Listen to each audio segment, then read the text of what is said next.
Quê? Precisa cortar o cafezinho pra ficar rico? Ah, não. Aí pra mim deu. Deus me livre.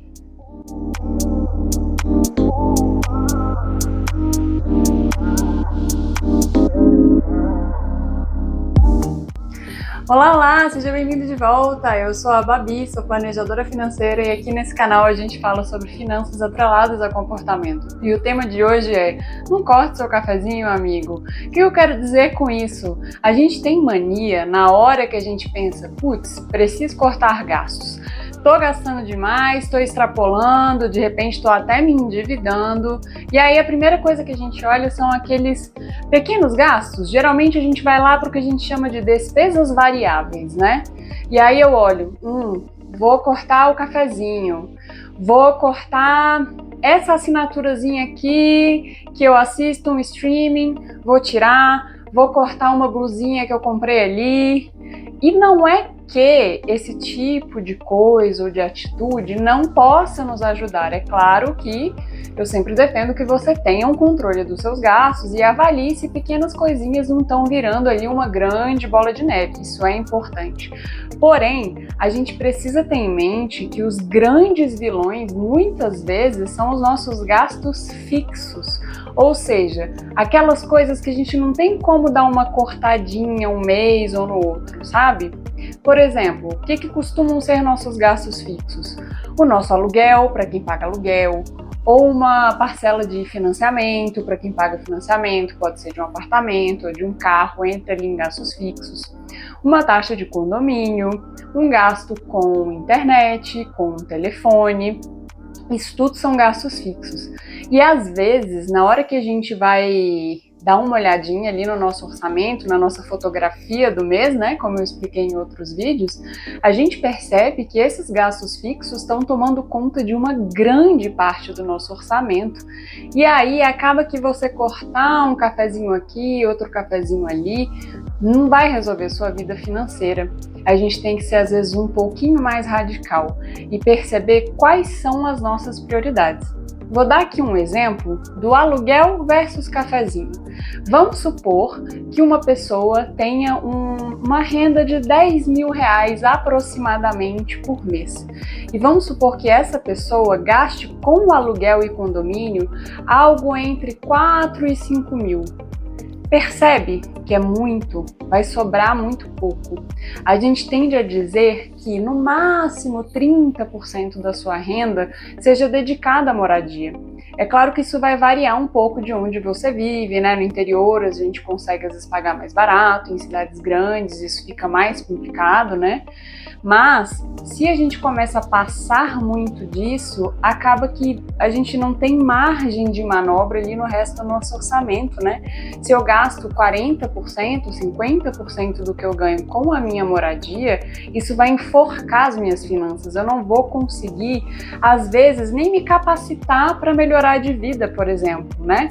Uma das coisas que é muito importante a gente saber é que não são os rendimentos, os investimentos que deixam a gente rico, né? Eles são importantes, eles nos ajudam, a gente tem que entender e trabalhar com eles, mas o que realmente nos ajuda a acumular um patrimônio e conseguir chegar nas nossas metas aí de curto, médio e longo prazo são os nossos aportes, é o nosso trabalho, é o quanto a gente recebe e consegue ir juntando, sabe?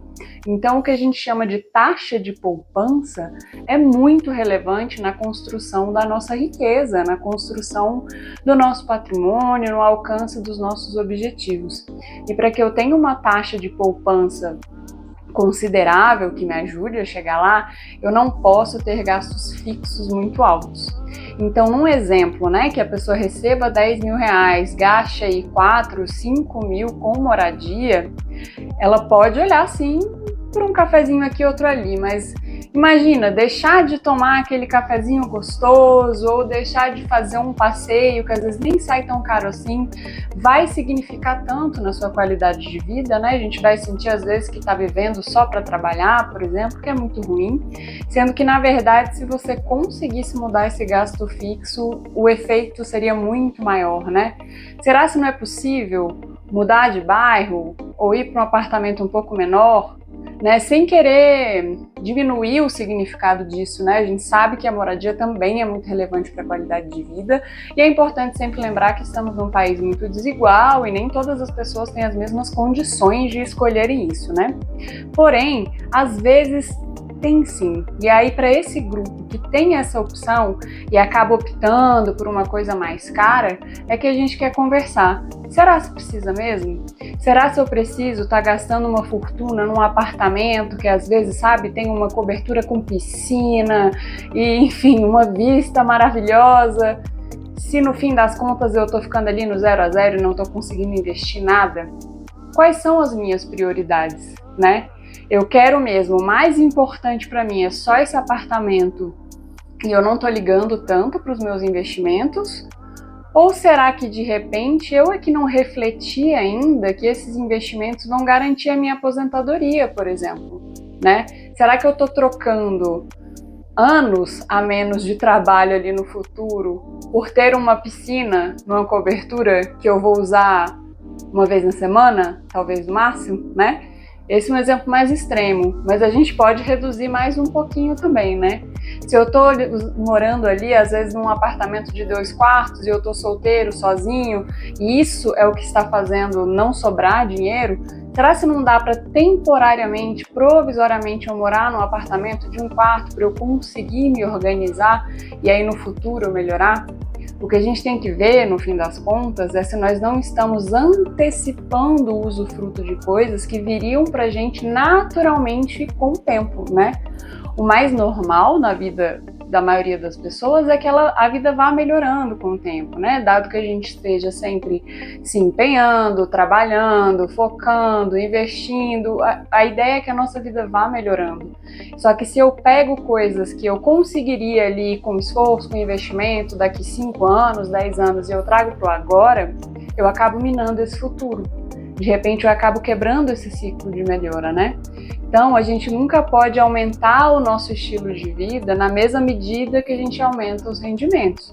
Ou pior ainda, né? Aumentar o estilo de vida muito mais do que a gente aumenta os rendimentos. Isso acaba minando realmente os nossos objetivos aí de médio e longo prazo, só para conseguir um prazer imediato.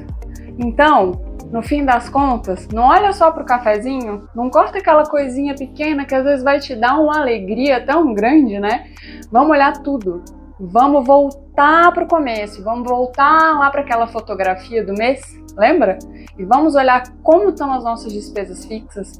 Vamos tentar reduzir essas despesas fixas o máximo possível, para que a gente tenha uma sobra maior no nosso orçamento para 2 coisas. Uma, aproveitar um pouco a nossa vida no dia de hoje, né? Não ter que cortar ali um bolinho da tarde com um amigo ou outro ali. E para a gente ter também dinheiro para investir. Afinal de contas, se não sobra dinheiro, não tem como investir, né, gente? E os nossos objetivos ali da frente dependem definitivamente dos nossos investimentos. Então, não corte o cafezinho, veja suas despesas fixas, dê uma olhada no teu aluguel, dá uma olhada se não tem uma parcela de carro aí que de repente está muito mais luxuoso do que seria o adequado para o seu nível atual de renda e pense no seu eu do futuro, certo?